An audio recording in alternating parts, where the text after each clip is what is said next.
a todos. Hoje é 23 de março de 2026 e, por incrível que pareça, a guerra que vai mudar o mundo é uma guerra que foi improvisada.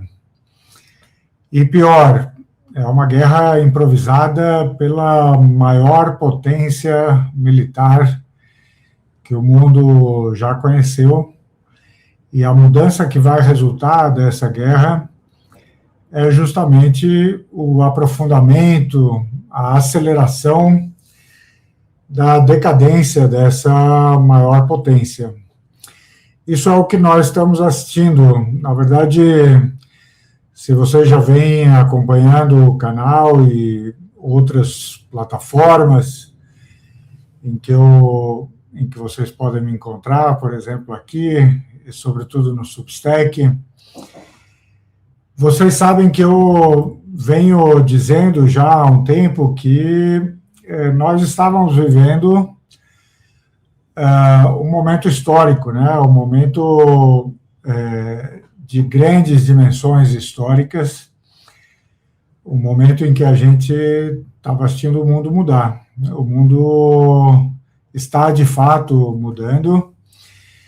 Um elemento fundamental dessa mudança é a decadência do poder americano, mas, como a gente sabe, não há nenhum grande império que tenha caído de um dia para o outro. Então, nós estamos no meio do processo, e eu acho que quando todos os impérios do mundo caíram, eles fizeram isso ao longo de um certo tempo, e é possível que quem vivesse esse momento histórico não percebesse a cada instante que o que estava acontecendo era de tamanha dimensão. Então, é possível que a gente hoje também não perceba todos os dias, a cada instante, em cada dia ou a cada evento, que o que a gente está vivendo é isto, né? Mas, por incrível que pareça, esse grande evento histórico, que não começa agora, mas ele vai ser acelerado por uma guerra que, como eu disse, está sendo improvisada por parte dos Estados Unidos e de Israel. Por outro lado, essa guerra improvisada encontra como adversário, né, da grande potência, do grande império e do seu parceiro, que é Israel, encontra um país, uma potência regional, o Irã, que, evidentemente, pensou esta guerra muito antes dela acontecer. O Irã planejou tudo o que era preciso e possível planejar para enfrentar justamente este dia.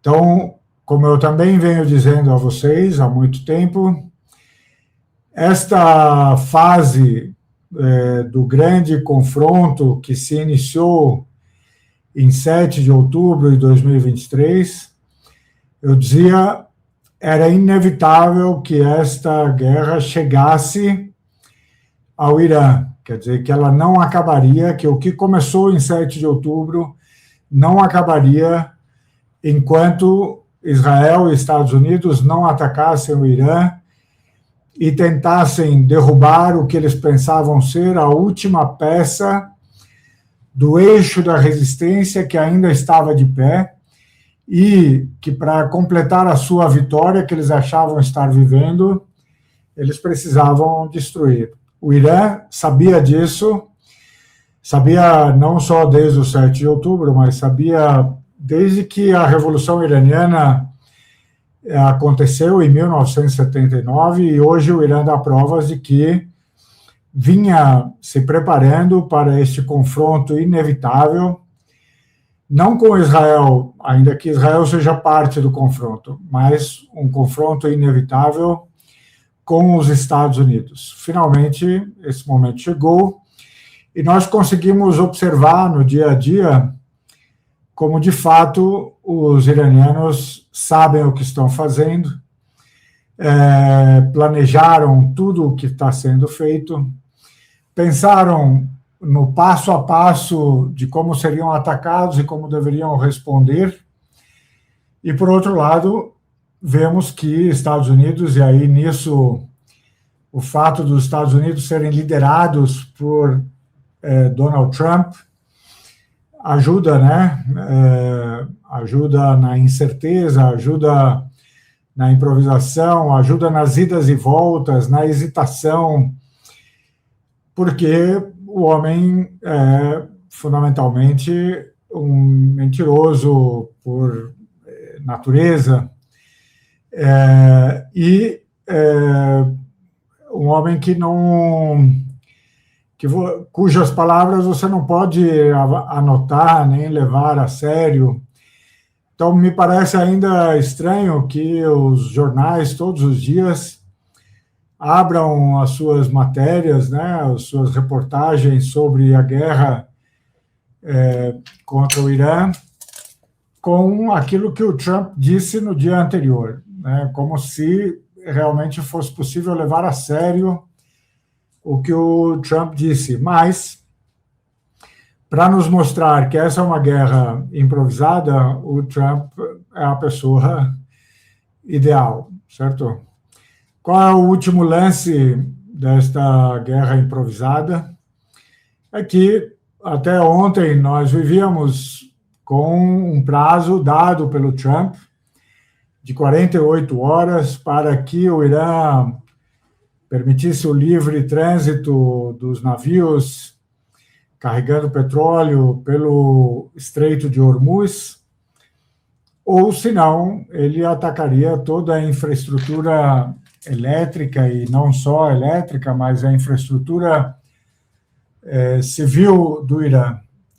Estávamos contando as horas, então, para ver esse prazo vencer, quando hoje somos pegos de surpresa pela nova fala do Trump, dizendo que agora ele tinha mandado suspender os ataques à infraestrutura civil, especialmente a elétrica, por 5 dias, porque estaria havendo negociações entre Estados Unidos e Irã.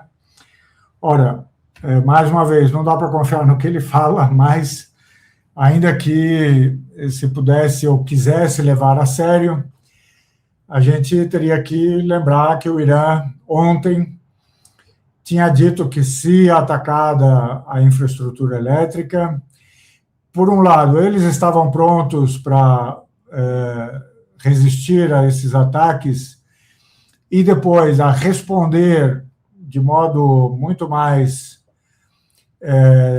catastrófico para todos os países da região, especialmente para Israel, prontos para atacar todos os interesses americanos na região, de várias naturezas.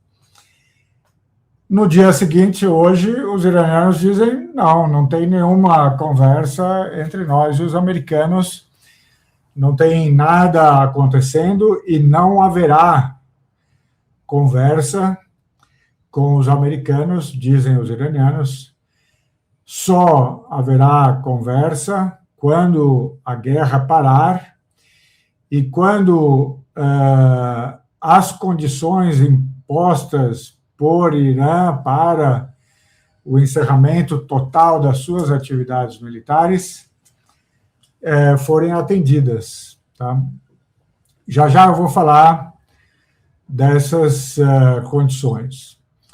Aliás, como eu dei essa pausa agora, deixa eu aproveitar, primeiro, para agradecer a todos vocês que continuam acompanhando o canal, que subscreveram o canal, que ativaram as notificações. Nós estamos à beira de chegarmos aos 40 mil assinantes no canal. Agradeço muito por isso, agradeço mais ainda a quem é membro do canal. Peço que vocês façam seus comentários, suas perguntas. Eu estou fazendo um esforço para dialogar continuamente com vocês, apesar de que sim, eu tenho outras ocupações das quais eu preciso dar conta. Claro que também devo confessar, emocionalmente, não é exatamente a coisa mais fácil acompanhar esses temas todos os dias. Só para dar para vocês pequenos exemplos, coisas que, aliás, não estão sendo muito notadas, né? Mas vocês sabem que essa guerra está chegando à sua 4ª semana, esta parte da guerra, né, esses ataques ao Irã, ou seja, o Irã está sendo atacado por quase 4 semanas agora, 3 semanas, e o Ramadã, o mês de Ramadã, terminou apenas para os iranianos neste último sábado, ou nessa última sexta-feira. As medidas divergem, então as pessoas quebram o jejum, às vezes, em dias diferentes, mas, primeiro, o Irã estava, portanto, enfrentando essa guerra em jejum, tá? E teve uma das suas grandes festas nacionais, que é o Nowruz, né? Coincidindo com a grande festa do fim do Ramadã, a Eid al-Fitr, coincidiram no tempo, nesse final de semana, e enquanto tudo isso acontecia, eles estavam enfrentando uma guerra, e mais do que isso, vocês sabem que eu sou de origem libanesa, de família libanesa, e também no Líbano, muitas das pessoas que eu conheço, ou que pertencem à minha família, ou que procedem da mesma aldeia que minha família procede, eles, no Ramadã, em jejum, a maior parte deles, tiveram que abandonar a aldeia, não só a nossa aldeia, na verdade, nem fica no sul do Líbano, mas ela fica à beira do rio Litani, que um ministro israelense daqueles mais radicais, o tal do Smotrich, hoje mesmo disse que, para ele, está muito claro, quando essa guerra acabar em relação ao Líbano, né, a nova fronteira de Israel deve ser o rio Litani, quer dizer, ele quer incorporar a Israel uma boa parte do Líbano, que é praticamente toda a região sul do Líbano, ou seja, ele chegaria praticamente até a nossa aldeia. Ela provavelmente não pertenceria a Israel, mas estaria sob seu comando militar, porque ela fica do lado norte do rio Litani, e muitas pessoas que abandonaram suas aldeias estão dormindo nas ruas, nos carros, nas escolas, nos parques públicos no Líbano, no inverno, em jejum, e dependendo muitas vezes da caridade de pessoas. E recentemente meu avô, que tem 106 anos de idade, teve que sair também da aldeia, foi para Beirute, e logo na primeira noite em Beirute, os israelenses atacaram durante a madrugada as pessoas refugiadas, deslocadas, que estavam dormindo na praia, na frente do prédio, matando 8 pessoas que simplesmente tinham tido que deixar as suas casas. Então, muitas vezes, assim, o ritmo dos vídeos não é exatamente o ideal, porque temos que enfrentar várias dificuldades, mas, de todo modo, sempre que possível eu estarei com vocês, e agradeço mais uma vez por vocês acompanharem o canal. E, finalmente, uma última coisa, uma pequena alegria nesses dias.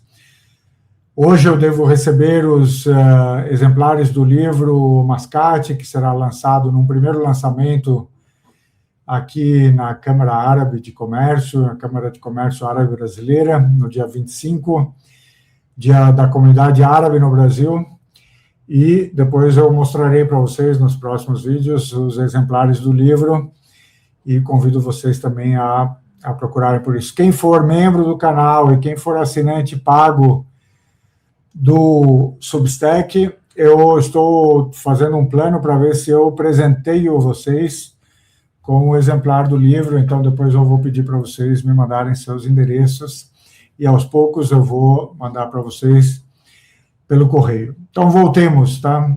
Uma guerra improvisada de um lado e uma guerra pensada de outro. Vejam só como isso já se revela nos nomes. Os Estados Unidos resolveram dar este nome bombástico à guerra, chamando de Fúria Épica, enquanto que os iranianos chamam a guerra que eles estão enfrentando de a promessa cumprida ou a promessa fiel número 4, ou seja, todas as guerras que o Irã enfrentou, ele está chamando de versões diferentes, numeradas, da mesma promessa cumprida, tá?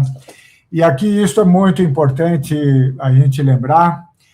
Quando houve o ataque do 7 de outubro, por parte do Hamas e outros grupos de resistência palestinos contra Israel, muita gente se perguntou por que, por um lado, durante um tempo, a resistência islâmica do Iraque, a resistência islâmica do Líbano, o Hezbollah libanês, porque os iemenitas, né, os Houthis, os Ansar Allah do Iêmen, por que eles todos agiram de algum modo como frentes de apoio a Gaza, e porque o Irã, que era o centro nevrálgico do eixo da resistência, por que ele não tinha, digamos, agido diretamente, entrado no combate contra Israel para apoiar Gaza? Essa é uma pergunta que ficou pendurada e muita gente que apoia o eixo da resistência, que apoia a questão palestina, até mesmo criticou o Irã por não ter agido de modo mais ativo, né? Claro que eles agiram porque todos esses grupos, em alguma medida, dependem do apoio do Irã e, portanto, nenhum deles poderia ter agido sem o Irã, a começar por Hamas e outros grupos da resistência palestina. Mas por que o Irã não entrou, digamos, no combate direto contra Israel? E o Irã se explicava ou se deixava entender como quem diz, olha, eu não sou um grupo de resistência, eu não sou uma milícia, eu não sou um grupo, digamos, militante, eu sou um Estado, e um Estado tem responsabilidades diferentes daquelas dos grupos de resistência, das milícias, dos grupos militantes. E uma coisa que era central aqui e que a gente hoje percebe sendo implementada no dia a dia por parte do Irã é que o Irã precisava da legitimidade para a ação militar, ou seja, o Irã não podia simplesmente atacar Israel porque Israel estava atacando Gaza ou atacando o Líbano. O Irã, enquanto Estado, precisava se justificar para o resto do mundo, porque, afinal de contas, mesmo tomando todos esses cuidados, o Irã era posto e ainda é posto hoje nos nossos jornais em todo o Ocidente, por parte dos governos, como um Estado pária. Então, ainda mais se você é colocado nessa categoria de Estado pária, você precisa se justificar para o mundo e dizer, olha, eu só agi militarmente, só usei da força quando fui atacado diretamente. E mais, ele precisa se justificar de acordo com o direito humanitário islâmico. O Irã tem dado muitas provas, inclusive no que diz respeito à questão nuclear, de que o Irã leva muito a sério o direito islâmico da guerra e que não só ele não poderia nem deveria ter armas nucleares, como também ele só ataca depois de ser atacado e ele só escala a intensidade dos seus ataques quando os seus atacantes, os seus agressores escalam antes dele. Então, se vocês acompanharem o dia a dia do que vem acontecendo em relação ao Irã, vocês vão ver que o Irã está causando danos certeiros, está inclusive afirmando uma certa superioridade militar sobre relativa, né? Claro, nós não estamos dizendo que o Irã é a maior potência militar do mundo, estamos dizendo que para os efeitos desta guerra, o Irã está demonstrando a sua superioridade sobre Israel, sobre os Estados Unidos, nesta região do mundo, nesta geografia, enquanto um país que está defendendo seu próprio território e o seu entorno. Tá? O Irã não teria a menor condição de atacar os Estados Unidos ou de invadir os Estados Unidos. O Irã tem condições de se defender e de vencer uma guerra que se dá sobre o seu território, no seu entorno. Mas vocês vão perceber que o Irã só aumenta a intensidade dos ataques, só atinge novos alvos, inclusive só atinge, por exemplo, instalações, entre aspas, de infraestrutura que podem servir à inteligência ou à questão nuclear, como aconteceu ontem, aliás, em que ele mostrou ter a capacidade de atingir a região de Dimona, que é onde fica o grande reator nuclear israelense, atingiu uma cidade próxima, que é onde vivem os técnicos e os militares que trabalham nesse reator, mostrando, portanto, que tem condições de fazer isso, mas só o fez depois que os israelenses foram lá e atacaram as suas instalações nucleares. Ou seja, o Irã está mostrando aos Estados Unidos e Israel que ele tem as condições de escalar se eles escalarem. Mas isso quer dizer que se eles pararem, ele para também? Ao que parece, não é assim, tá? Então, por um lado, vocês têm a fúria épica, por outro, vocês têm a promessa cumprida. O que está incluído na fúria épica e nos prova que é uma guerra improvisada? Uma hora nos dizem que vão atacar o Irã por causa do seu programa nuclear, outra hora nos dizem que vão atacar o Irã porque ele tem uma influência nociva na região, depois nos dizem que vão atacar para destruir o arsenal balístico de mísseis que o Irã tem, outra hora é para recuperar o que ele tem de urânio enriquecido, outra hora é para derrubar o regime e trazer a democracia, e não só o objetivo muda a cada instante, como também canta-se vitória um dia e no dia seguinte disse que é preciso fazer mais. Um dia o Trump diz, já destruímos tudo o que precisávamos destruir, no dia seguinte ele está pedindo aos países do mundo que venham se juntar a ele na guerra para poder abrir o Estreito de Hormuz. Um dia ele diz, vencemos a guerra e acabamos com o Irã. No dia seguinte ele diz, dou 48 horas para abrirmos o Estreito de Hormuz. Depois ele diz, não, estamos negociando, quando os iranianos dizem que não estão negociando. Então, dá para perceber que há um impasse em que Estados Unidos e Israel se meteram, improvisadamente, impensadamente, e que agora eles têm uma dificuldade em sair, e as consequências disso são enormes, inclusive não só no plano econômico, que é uma coisa que os jornais gostam muito de acompanhar. Então, por exemplo, o Trump um dia diz, vamos terminar essa guerra muito rápido, aí os preços do petróleo caem, no dia seguinte ele retoma a guerra, o preço volta a subir. Não se sabe se agora, quando ele diz, olha, 5 dias, então nós não vamos fazer nada, se não é uma... Primeiro, se não é uma enganação, se não é uma nova mentira, se não é uma nova tentativa de fazer com que os iranianos baixem a guarda. Por outro lado, você não sabe se ele não está manipulando os mercados e fazendo com que os mercados se acalmem, porque os Estados Unidos vão viver uma grande inflação. Ou seja, estamos vivendo assim, um tempo de altos e baixos, de incerteza, de improviso, né?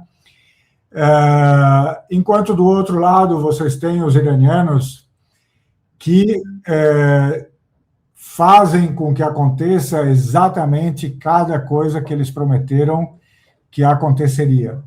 Então, vocês percebem que cada novo acontecimento parece ter sido antecipado pelos iranianos e eles teriam se preparado para isso. Então, por exemplo, vocês poderiam pensar que o fato de eles terem perdido lideranças tão importantes tão cedo, que isso deixaria o sistema acéfalo, que eles não conseguiriam responder, reagir, e, pelo contrário, eles perderam muita gente, consideram que esse é um grande prêmio do ponto de vista religioso, que essas pessoas ganham porque elas se tornam mártires em nome da boa causa, mas que isso não interrompe em absoluto as cadeias de comando, que ninguém deixa de saber o que deve fazer, que nenhuma resposta deixa de ser dada. Ou seja, os iranianos estão mostrando para a gente que há mais de 40 anos eles sabem que um dia a guerra com os Estados Unidos será inevitável e eles vêm se preparando para isso, a despeito do fato de que eles vivem há 47 anos sob sanções americanas, sob bloqueio praticamente total.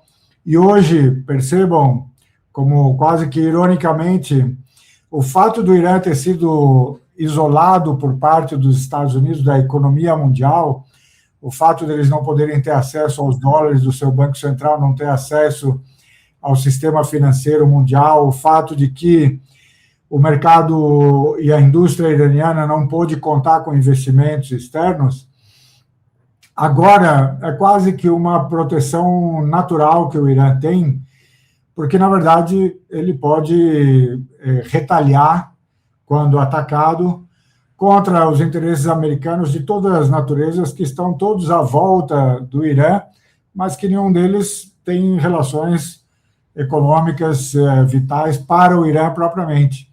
Então, o Irã pode atacar as bases militares americanas na região, pode atacar os interesses econômicos americanos, as empresas americanas, os bancos americanos, as petrolíferas, ou pode atacar, na verdade, todo mundo que tenha alguma ligação com a economia americana.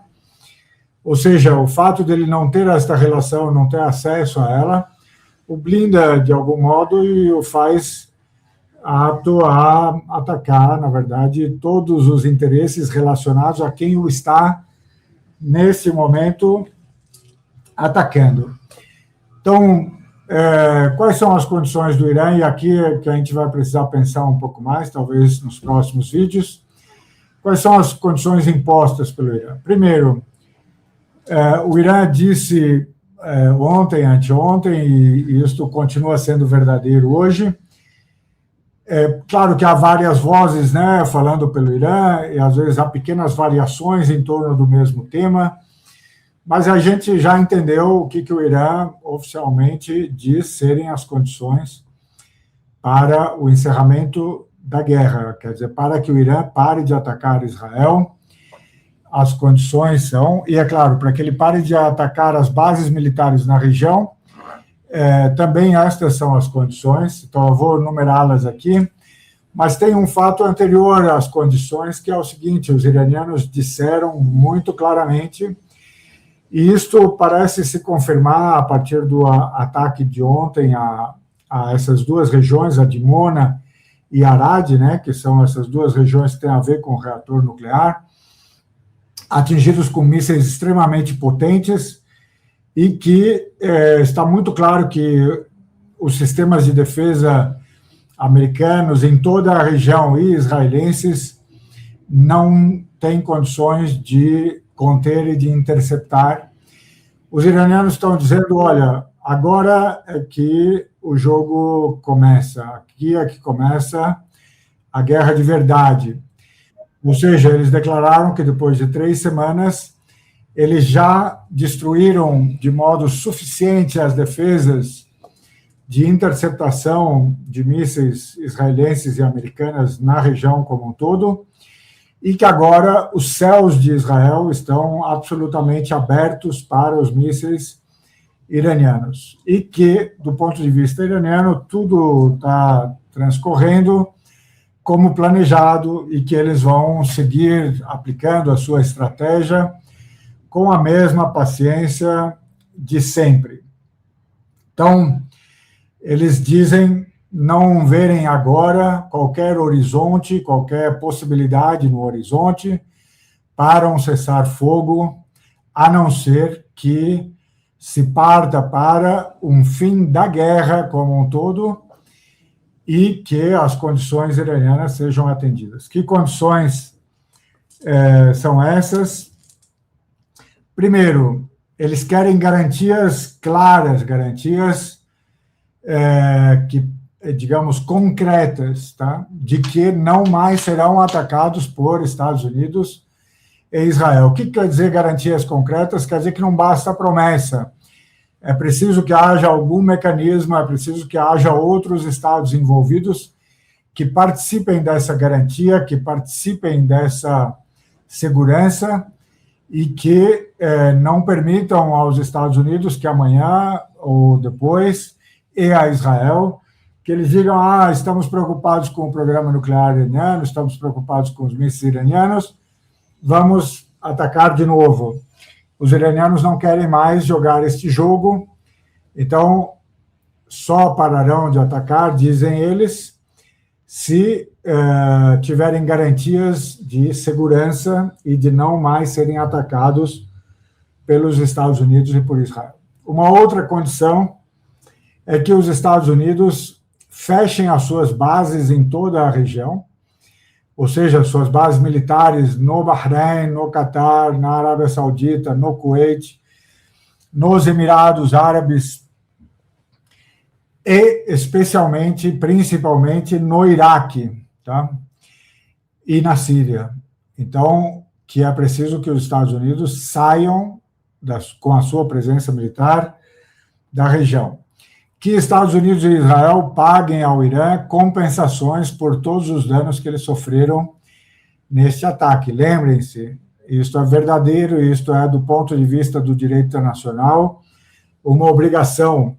O ataque contra o Irã foi totalmente ilegal, e quem comete uma ilegalidade deste tipo está obrigado a reparar os danos que causa ao outro Estado. Então, o Irã está dizendo, nós queremos compensações de verdade por tudo que foi destruído aqui no Irã.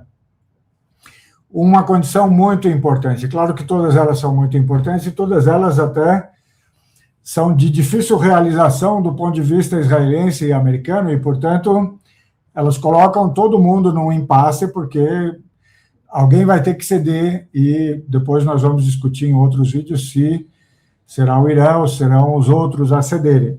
Mas uma coisa que é muito importante do ponto de vista da questão palestina e do ponto de vista do Líbano. Há muito o que dizer sobre o Líbano, eu farei isso em outros vídeos mais específicos, né?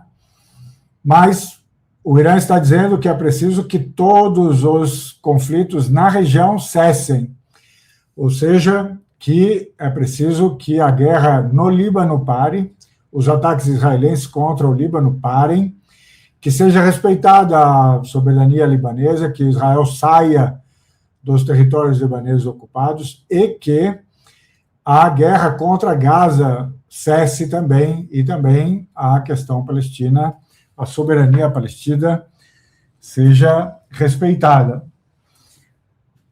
E, finalmente,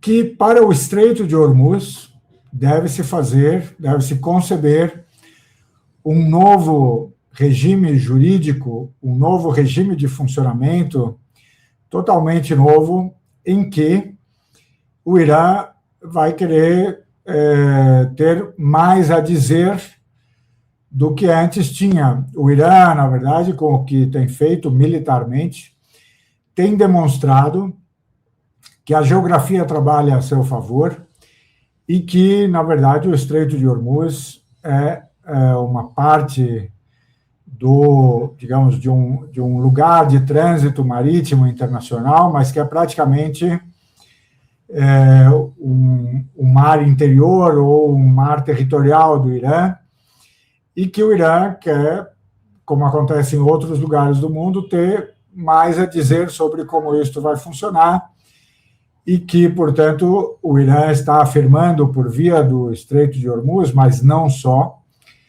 que ele terá uma voz muito mais preponderante sobre tudo que diz respeito à região como um todo, a esta parte do mundo, a esse lugar de trânsito do comércio internacional, a esse lugar tão central para a energia mundial.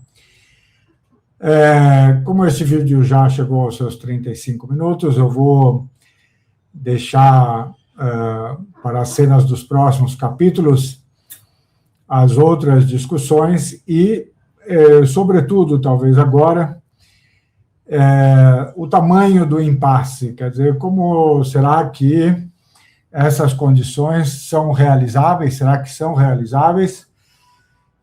Será que nós iremos até um ponto em que alguém terá que ser definitivamente derrotado para que essas coisas se realizem, ou será que o Irã vai ceder em algo? E, claro, uma das coisas em que ele poderia ceder e que seria especialmente preocupante para muita gente é ceder em relação ao Líbano e à Palestina. Pelo menos por enquanto o Irã diz que não cederá de modo algum. Então, amanhã ou depois eu tento voltar a vocês com tantas outras ideias de vídeo que eu já tenho até os títulos, mas precisa gravar só. Então, até amanhã ou depois. Obrigado mais uma vez a todos e até mais.